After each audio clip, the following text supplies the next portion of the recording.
The rain poured like grief from a bruised sky, drenching the lonely stretch of highway that twisted through the hills. Thunder rumbled somewhere distant, and lightning carved a silver line across the horizon.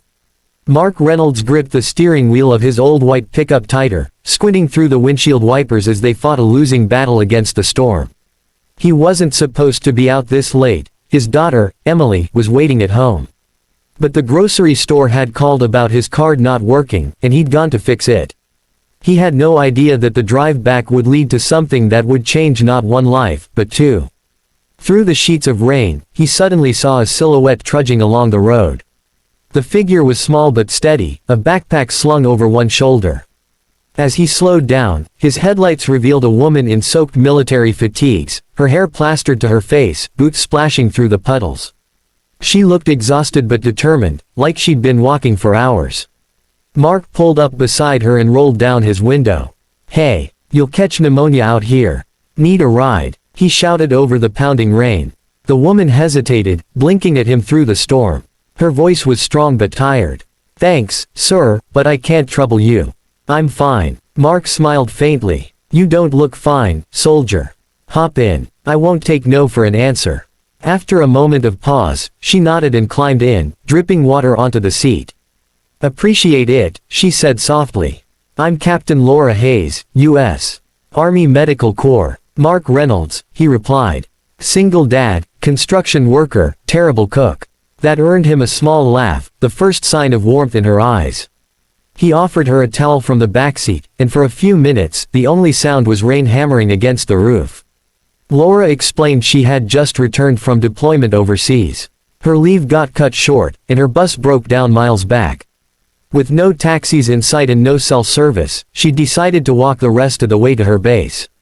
Mark shook his head in disbelief. "Walking 10 miles in a storm? You soldiers really don't quit, do you?" "Not when we've made a promise," she said, her voice steady but filled with a quiet pain. Mark glanced at her but didn't press further. Something in her tone told him she'd seen more than any words could explain. He just drove, letting the heater hum gently between them. When they reached the next town, Mark saw her shivering slightly and insisted she stop by his place to warm up before continuing. At first, she refused, but when thunder cracked right above them, she finally agreed. Mark's small home was cozy, filled with the scent of coffee and the laughter of an 8-year-old girl who came running to greet him. "Daddy, you're back," Emily squealed, throwing her arms around him. Laura smiled softly at the sight, though her eyes carried the distant ache of someone who'd lost too much to war. Over a hot cup of coffee, she found herself talking more than she intended, about the soldiers she couldn't save, about the feeling of coming home but never really feeling home. Mark listened quietly, never interrupting. When Emily climbed into Laura's lap to show her a crayon drawing of "Our Hero Daddy," Laura froze for a moment, then gently held the paper with trembling fingers. "She's sweet," Laura said softly. "She's my world," Mark replied. "Lost her mom when she was 3. Been trying to figure this father thing out ever since." Laura nodded, her throat tightening. "You're doing better than you think," she said. They talked for hours that night, as if the rain outside had trapped them in a moment meant to heal both their scars. When the storm finally eased, Laura stood to leave, thanking him for his kindness. She gave Emily a small salute and smiled. "Stay brave, little soldier," she said before stepping back into the night. Weeks passed. Life returned to its quiet rhythm, until one Friday evening when Mark heard a soft knock at the door. Emily opened it before he could reach it.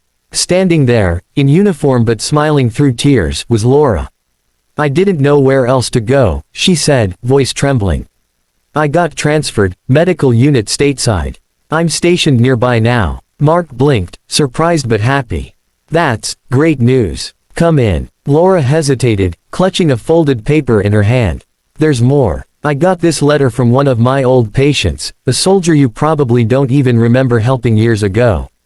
He wrote about a civilian who pulled him out of a burning vehicle during a convoy explosion in Iraq. Said that man's name was Staff Sergeant Mark Reynolds." Mark froze. His heart thudded painfully. "That was a long time ago. I didn't think anyone remembered." Laura's eyes filled. "That soldier was my brother, Daniel Hayes. He didn't survive later in the hospital, but his last words were about how a man saved him. I never thought I'd meet that man in the rain." Silence filled the room. Mark's eyes glistened, his voice breaking. "I didn't know. I'm sorry, Laura. I tried to save him." She stepped closer, tears mixing with a smile. "You did save him, Mark. You gave me one last chance to hear his voice. I've carried guilt for years, thinking he died alone. But now I know he didn't." Emily watched from the couch, her little heart sensing something sacred unfolding. Laura knelt, hugging her gently. "Your daddy's a hero, you know that." The three of them sat together in the soft glow of the living room, rain once again whispering against the windows. It wasn't just coincidence that had brought them together, it was destiny, a quiet miracle born in the middle of a storm. Months later, Laura became part of their small family, spending weekends helping Emily with homework and cooking dinners that Mark proudly ruined. They laughed, healed, and found a peace neither had known in years.